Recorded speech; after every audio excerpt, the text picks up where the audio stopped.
Welcome. We are opening up a really substantial stack of sources today. We're going to be exploring a case that I think stands as one of the most complex, tragic, and ethically challenging chapters in American criminal justice history. It really is. And this isn't, a simple narrative of a man being freed from death row. It's so much more complicated than that. Right. It's a story about that perilous line between dedicated advocacy and due process. It really asks the question of what happens when the desire for justice becomes so urgent, so overwhelming, that it actually creates a new injustice entirely. That is the essential conflict at the heart of all the material we've gathered here. We're examining the Anthony Porter case. This was a man who endured 17 years waiting for execution in Illinois for a double murder that it turns out he absolutely did not commit. And his eventual release set off this incredible chain reaction. It ultimately contributed to the abolition of the death penalty in that state. It did. But, and this is the crucial but, the methods that were used to secure his freedom led directly and tragically to the wrongful conviction of another man, All-Story Simon. It's just a story of constant contradiction. Before we get into analyzing the legal and, frankly, the ethical maze here, we have to pause. We must acknowledge the devastating reality that set this entire timeline in motion. Of course. Our sources take us back to the south side of Chicago. The date is August 15th, 1982. This is the moment when the lives of Marilyn Green and her fiancé, Jerry Hillard, were brutally cut short. They were shot and killed. It happened near a swimming pool in Washington Park. And we just want to say that we hold profound sympathy for the victims and for their families. Their initial and their lasting tragedy is so often overshadowed by all the legal controversies that followed. Indeed. And what makes this examination of the source material so critical is that Green and Hillard's murders, even today, remain officially unresolved. That's the real bottom line here. Right. So our mission here today is to really dissect the documents, the testimony, the investigative reports, all the sources detailing Anthony Porter's original conviction, then the highly contested efforts by the Northwestern University Innocence Project to secure his release, and then the subsequent catastrophic fallout that followed. And it leaves us with this deeply scarred legal landscape and, as you said, an open double homicide file. Exactly. Okay, let's unpack this. It is a monumental legal failure from start to finish. We'll begin at the very start with part one, the original conviction and near execution. How did the system go so terribly wrong the first time around? Well, the initial investigation, according to all the sources we have, it was really characterized by speed. And what, looking back, appears to be a pretty severe case of tunnel vision. Tunnel vision. Yeah. So they zeroed in on someone fast. Very fast. Anthony Porter, who was a 27-year-old man known to be affiliated with a gang in the area, he was identified almost immediately. And you have to imagine the context, right? High crime, a lot of pressure on law enforcement to get a result. Absolutely. They seemed determined to find a swift resolution. And from that, the prosecution quickly built what, at least on the surface, appeared to be a pretty strong case. It did. We're talking about 6 witnesses who initially placed Porter near the shooting or claimed to have some knowledge of his involvement. So this wasn't just a fragile single eyewitness ID situation. Yeah, no, not at all. It was a whole cluster of testimony that all seemed to point directly at Porter. But when you start to dig into the details of those statements, the whole foundation of the case gets pretty shaky, doesn't it? It really does. The prosecution's case leaned very, very heavily on 2 key pieces of testimony. The first of these involved a man named William Taylor. Okay, William Taylor. Who was he? Taylor was allegedly at the Washington Park pool swimming when the fatal shots were fired. And what's so critical here is that his story, it evolved dramatically under police questioning. Tell us about that evolution. What did Taylor originally say, and how did his story change to become the thing that cemented the case against Porter? Well, at first, Taylor stated that he saw nothing. Absolutely nothing related to the shooting. 0 involvement, 0 details to offer. Okay, a bystander who didn't see anything. Right. But later, the police obtained a new statement from him. And in this one, he explicitly claimed that he saw Anthony Porter firing the shots. Wow. That is a huge shift. It's the classic critical shift from a key witness, from being a bystander to a direct accuser. It's something that often happens under intensive police pressure, though, of course, the police at the time denied any wrongdoing. So you have his direct accusation, and that combined with the other significant piece of corroborating evidence created the narrative they needed. Yeah. And that second piece was the armed robbery claim. Is that correct? That's exactly right. Another witness came forward and claimed that Porter had robbed him at gunpoint just shortly before the double murder occurred in the park. And that detail would have been essential for the prosecution. Oh, absolutely. It did a few things. It established Porter's presence at the scene, it showed he had a firearm, and it painted this picture of a motive consistent with escalating violence. It made him look like this predatory figure out in the park on the night in question. Now, Porter, when he heard that he was under suspicion, he actually turned himself in. That's a detail that often gets overlooked, I think. It does. He went to the police, and you have to assume he believed he could clear his name. But that's not what happened. No. He was immediately arrested and charged with a whole long list of serious felonies. The 2 murders, armed robbery, unlawful restraint, and unlawful use of weapons. The trial that followed was, by all accounts, notably brief. And the outcome was devastatingly swift. It was. And the judge, a man named Robert L. Skladowski, he left absolutely no doubt about the severity of the sentence. No, he used exceptionally harsh language. The sources quote him as calling Porter a perverse shark. A perverse shark. That judicial attitude, especially in 1980s Cook County, it just underscores the environment where these convictions were being handed down. It was one of absolute certainty and severity. And that certainty was echoed in the appellate process that followed. The Illinois Supreme Court denied his initial appeal in 1986. And the U.S. Supreme Court. They followed suit. They denied his petition in 1987, so for all intents and purposes, the system had officially and repeatedly affirmed his guilt. For years after that, Porter's legal challenges became more and more routine, just focused on delaying the inevitable. This is where the story shifts, though. It goes from a simple failed appeal to a genuine life-saving intervention. But it's one that took far, far too long. He'd been on death row for over a decade at this point. Over a decade, yes. So what happened in 1995 that changed everything? In 1995, years into his confinement, a new defense counsel arranged for something that hadn't been done before: testing of Porter's mental capacity. Yeah. This was, and is, an essential step in capital defense cases, because intellectual disability really complicates the legal process. And the discovery they made was, well, it was profound. Shocking, even, given the stakes. Absolutely. The testing revealed that Anthony Porter had an IQ of 51. 51. 51. I mean, this is well below the threshold that legally characterizes intellectual disability. What this meant, legally speaking, was that a man who had been condemned to death was potentially incapable of even understanding the fundamental reasons for his punishment. So this finding radically altered the constitutional landscape of his case.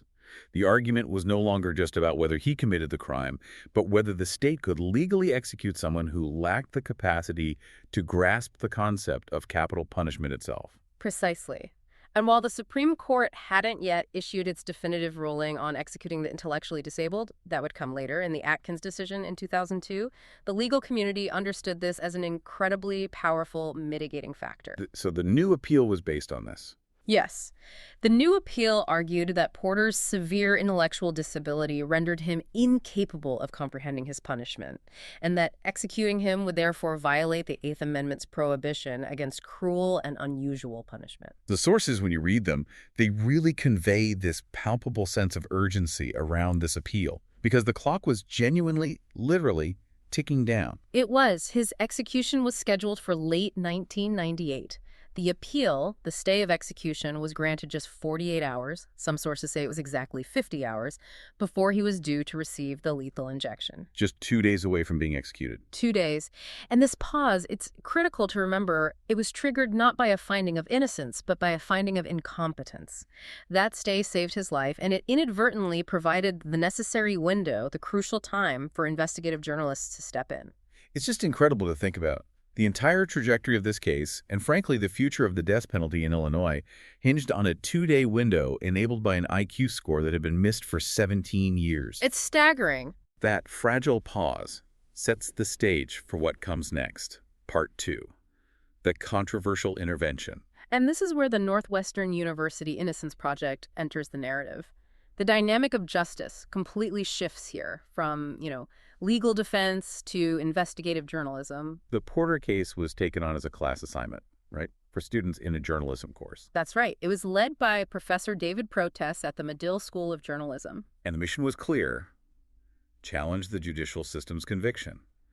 These students weren't just writing papers about this. They were actively out there digging for evidence, trying to expose what they believed were serious flaws in the original prosecution. Which is, as you can imagine, a very unusual and often debated role for journalism students to take on. They were acting almost as a secondary defense team. That dual role, being an advocate and a reporter, that's central to the ethical questions that later came to haunt this entire operation, isn't it? It's the core of the problem. Their investigation, however, secured a monumental result almost immediately. They focused their efforts on that key eyewitness, William Taylor. Okay, so they went back to him. Yes. A student named Tom McCann and a private investigator, Paul J. Cellino, they located Taylor in December of 1998. And the timing of this is crucial. It's right after Porter got his execution stay. So what exactly did Taylor tell them that managed to overturn 17 years of legal certainty? Taylor provided a complete and utterly devastating recantation of his original identification. He stated unequivocally that he had lied back in 1982 when he accused Porter. He admitted to lying. And his reason? His reasoning was just as damning. He claimed that the Chicago police had, and this is his words, threatened, harassed, and intimidated him into naming Porter as the shooter. So that suggests severe systemic police misconduct right at the foundation of the original conviction. It does. It's an explosive piece of information. It implies that the core evidence that sent Porter to death row was manufactured through coercion by law enforcement. But, and here is the critical investigative detail that critics seized upon later, a detail that the sources really highlight as being problematic. What's that? The Innocence Project team did not systematically review the rest of the original evidence. So they got what they needed from Taylor and stopped there. That's a crucial insight. It really speaks to the distinction between advocacy and exhaustive investigation. McCann and Cellino, they secured the recantation from the most damaging witness, Taylor.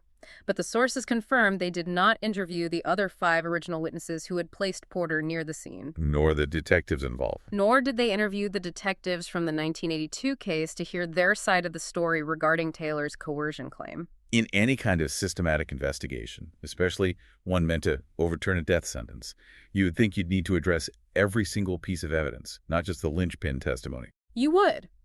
Focusing solely on Taylor's recantation shows a really clear objective: to dismantle the existing verdict. And perhaps it was at the expense of a complete, balanced reinvestigation. This lack of a holistic review became a huge point of criticism when their own methods eventually came under scrutiny. Right. But at the time, that flaw didn't matter. The investigative momentum was unstoppable. It was, and the team rapidly pivoted to identifying who actually committed the crime. They believed finding a new suspect would secure Porter's immediate release. This is what led them to All Story Simon.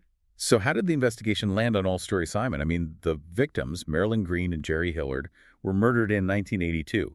Simon was a completely new name in 1999. The sources detail that on January 29, 1999, so just weeks after Taylor's recantation, a woman named Inez Jackson came forward. And who is she? She was the estranged wife of All Story Simon. At the time, she was living up in Milwaukee, but Simon had ties to the Chicago area back in the 1980s. And her statement provided this very specific alternative narrative. Yeah. What exactly did she claim Simon's involvement was? Her claim was that Simon had killed Hillard, but it wasn't some random park shooting. She alleged it was in retaliation for skimming money from drug deals. So that provided a clear motive that directly linked Simon to one of the victims. Exactly. And she also made a crucial clarification, one that completely separated the two cases. She stated she had never met or even seen Anthony Porter. So now we have a plausible alternative suspect with a plausible alternative motive backed up by a personal connection. Did she have anyone to corroborate this story? She did. Her nephew, Walter Jackson, who was actually already incarcerated for first-degree murder at the time, he corroborated Inez's account. And what did he add to the story? Walter claimed that Simon fled to his apartment immediately after the shooting, seeking refuge. This narrative strengthened the connection between Simon and the crime, establishing a crucial physical link in the immediate aftermath. So the Innocence Project team, they now have a recantation, a new suspect, a motive, and corroborating witness testimony. The next logical step was to confront All Story Simon himself, who was living in Milwaukee. And this led to the most explosive and, as it turns out, the most damaging part of the entire case: the videotaped confession. The documents show that Cellino and others from the investigative team, they contacted Simon in Milwaukee. The pressure on him must have been intense. It was. And just 4 days after Inez Jackson came forward, this is on February 3rd, 1999, Simon was taken to the police, and he provided a confession to the crime, which was videotaped. And the state's attorney's office, seeing a videotaped confession and the recantation of their star witness, they really had no choice but to act decisively. The office of the Cook County State's Attorney immediately launched a new, very expedited investigation after they reviewed Simon's taped statement.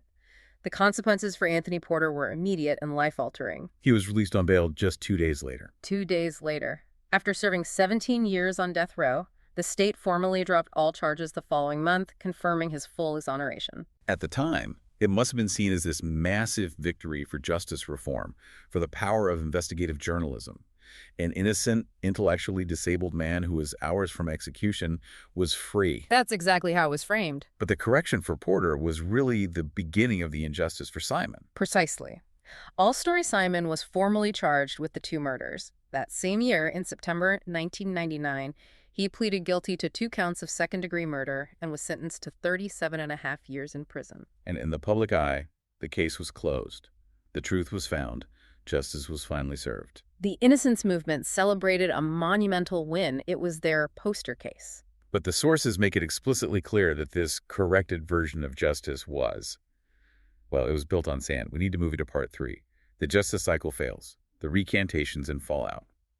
Because the evidence that freed Porter and convicted Simon, it started to rapidly disintegrate just a few years later. Yes, the foundation began to crack around 2005. The 2 essential witnesses whose testimony implicated Simon, his estranged wife, Inez Jackson, and her nephew, Walter Jackson, they both completely recanted their statements. They both took it back. Both of them. And their reasons for recanting don't just undermine the case against Simon, they directly implicate the investigative tactics of the Medill Project. What were the specific motives they admitted to for fabricating the story? They admitted to lying. And they said they did it to obtain financial assistance and legal leverage from Professor Protes and his team. So it was a quid pro quo. Essentially, yes. Inez Jackson wanted help freeing her son, Sonny Jackson, from prison. Walter Jackson, who was already serving a first-degree murder sentence, was seeking help for his own legal issues.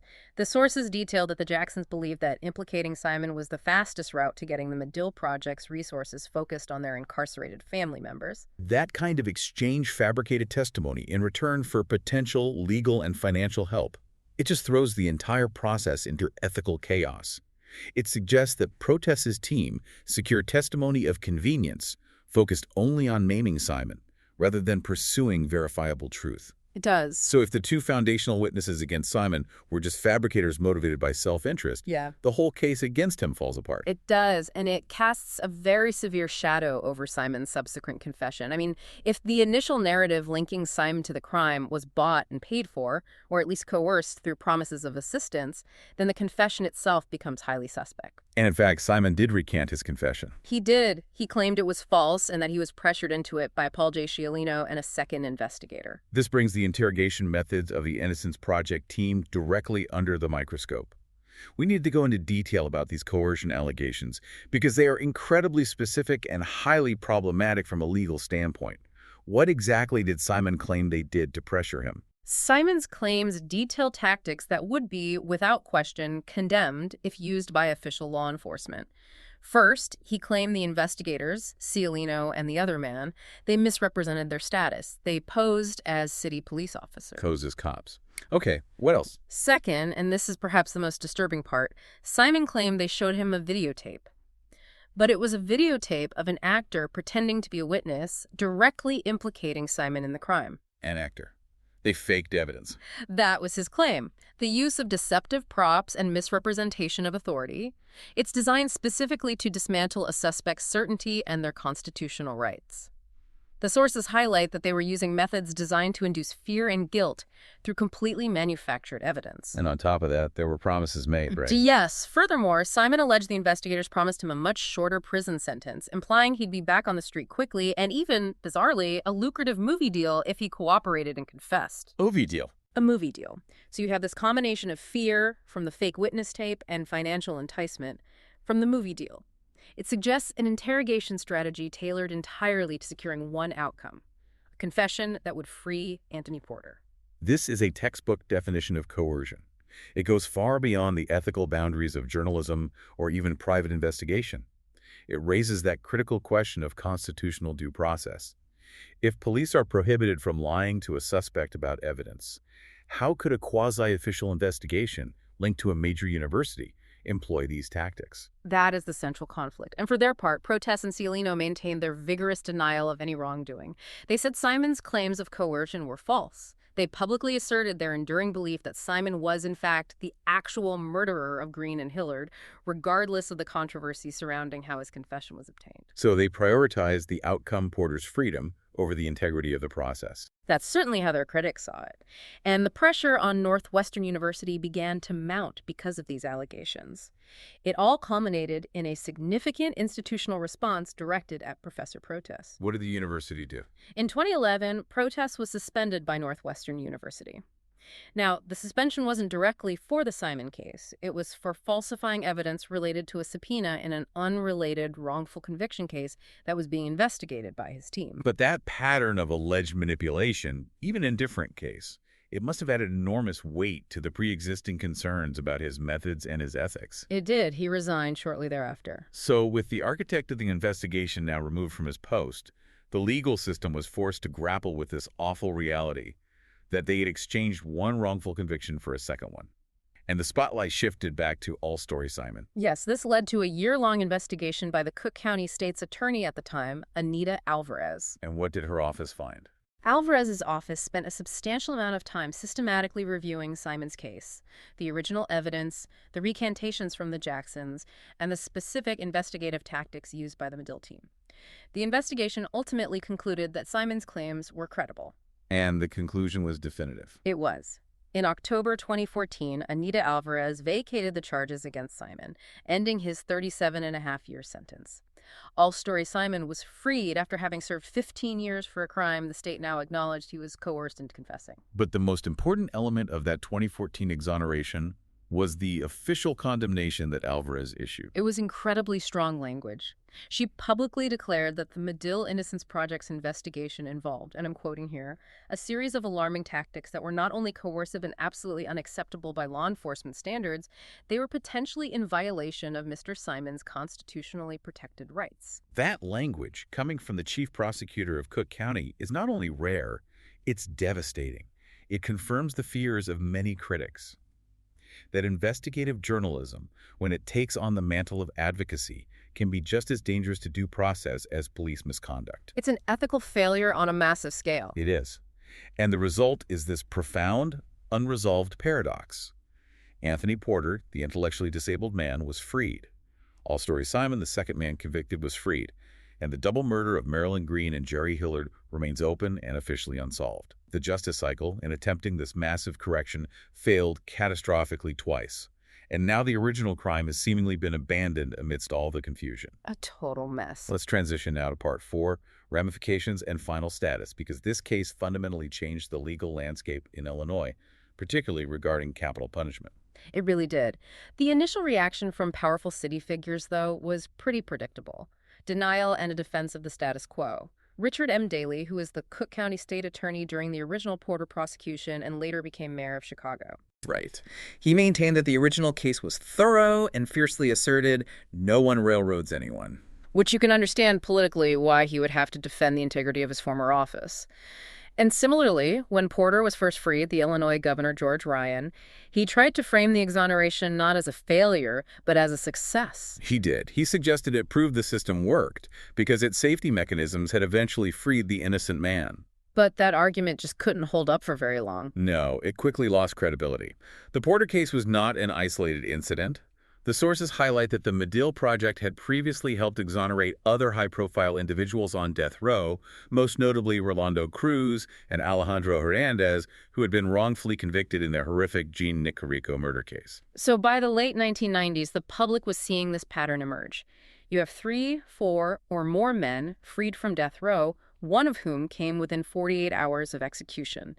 This created an overwhelming public and media consensus that the death penalty system in Illinois was fundamentally broken. It was just too error-prone. And this cumulative pressure became politically untenable. Governor Ryan, who is a conservative Republican, responded to this crisis by taking dramatic action in 2000. He initiated a moratorium on all executions in the state while he ordered a complete review of every capital case. And that moratorium was really the beginning of the end for the death penalty in Illinois.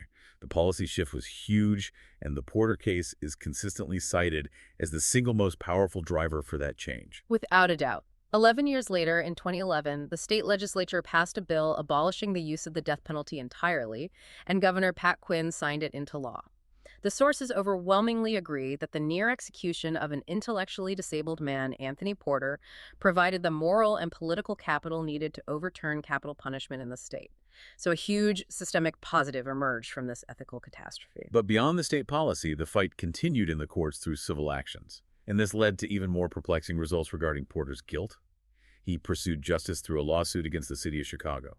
Yes, Porter sued the city for $24 million between 2003 and 2005, seeking damages for his wrongful conviction and 17 years served. And this is where we see that crucial distinction between criminal and civil law play out. What was the outcome of that civil trial? It was startling. The city refused to settle. And during the trial, the city's attorneys argue that Anthony Porter had, in fact, committed the killings. They argue he was guilty, even after the charges were dropped. They did. In civil court, they didn't need to prove it beyond a reasonable doubt, like in the criminal case. They just needed to convince the jury they weren't liable for the conviction. And the jury sided with the city. They found them not liable for damages. So Anthony Porter walked away with absolutely nothing. Not a penny. That verdict is a true legal head-scratcher for anyone unfamiliar with the nuance of legal standards.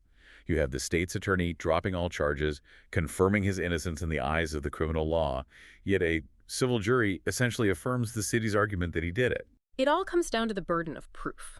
In criminal court, the state needs proof beyond a reasonable doubt to convict. But in the civil court, Porter had to prove by a preponderance of the evidence, meaning it was more likely than not, that the city's negligence caused his damages. The city used the jury's skepticism of Taylor's recantation and all the ambiguity of the original evidence to successfully argue that Porter just hadn't met his burden to prove his innocence sufficiently for a civil award. Meanwhile, All-Story Simon, the man who replaced Porter in prison, also sought legal recourse based on the coercion he endured. Yes, Simon first filed a post-conviction petition for relief back in 2006. In it, he specifically detailed Cialino's alleged deception, the use of the actor's video, the promise of a lighter sentence. Right. And this a crucial revelation that Cialino had recommended a specific defense counsel for Simon who turned out to be a professional colleague. This created a clear and very serious conflict of interest that compromised Simon's ability to receive due process. That conflict of interest, that's the kind of detail that turns an ethical lapse into a legal violation. It suggests Simon was being steered toward conviction rather than protection. And after his exoneration in 2014, Simon took direct legal action. He filed a federal civil rights lawsuit against Northwestern University's Innocence Project, arguing that they had used deception and coercion to secure a false confession, which resulted in him serving 15 years in prison. And what was the resolution of that landmark lawsuit against the journalism program? In November of 2018, Simon and Northwestern University reached an undisclosed settlement. Undisclosed? Yes. While the exact figure is private, the very existence of the settlement strongly suggests a recognition of the serious investigative flaws, the constitutional violations, and the ethical compromises he alleged against the team and the university. It provided at least a financial measure of justice for the second wrongful conviction in this convoluted case. Finally, we should briefly summarize Anthony Porter's life after his release. After 17 years on death row and an exoneration that changed state history, you hope for a turnaround. But the sources, they paint a very painful picture. They do. Porter's freedom was, tragically, short-lived and very turbulent. Less than 2 months after his 1999 release, he was charged with assaulting his teenage daughter and her mother. Oh, no. He later struggled with addiction and poverty, which led to a 2011 sentence of a year in jail for retail theft. And what's his status now? The source material confirms that Anthony Porter died of an opioid overdose on July 5, 2021. The system failed him twice. Once by convicting him, and then again by releasing him into the world with seemingly insufficient support to navigate the immense trauma and the social challenges of freedom. Looking at this material in its entirety, it's just a terrifying exploration of how good intentions can pave a road toward profound ethical compromise. The zeal to correct one massive injustice led directly to the creation of a second, while the initial victims of the crime, Marilyn Green and Jerry Hillard, have seen their case remain permanently unsolved and completely overshadowed by the subsequent investigative chaos. We have documented a unique and a deeply cautionary case here. The pursuit of advocacy, when it's decoupled from the stringent requirements of constitutional investigation and ethical constraints, it resulted in one man being freed from the shadow of the execution chamber, yes, but another man losing 15 years of his life due to coercive tactics. It really highlights the critical necessity of integrity in the search for truth. It does. Whether you are wearing a police badge representing a defendant or carrying a journalist's notebook, the human cost is just staggering, not only for the wrongfully convicted, but for the public's confidence in the judicial process itself. This story raises a critical question for you, the listener, to consider long after we conclude this analysis. In the urgent pursuit of correcting systemic injustice, how do we enforce the absolute line that protects the constitutional rights of every suspect, be they famous, obscure, guilty, or innocent? The integrity of the investigative methods, as this case so painfully illustrates, is inseparable from the justice we seek. A powerful point to reflect on. Thanks for listening.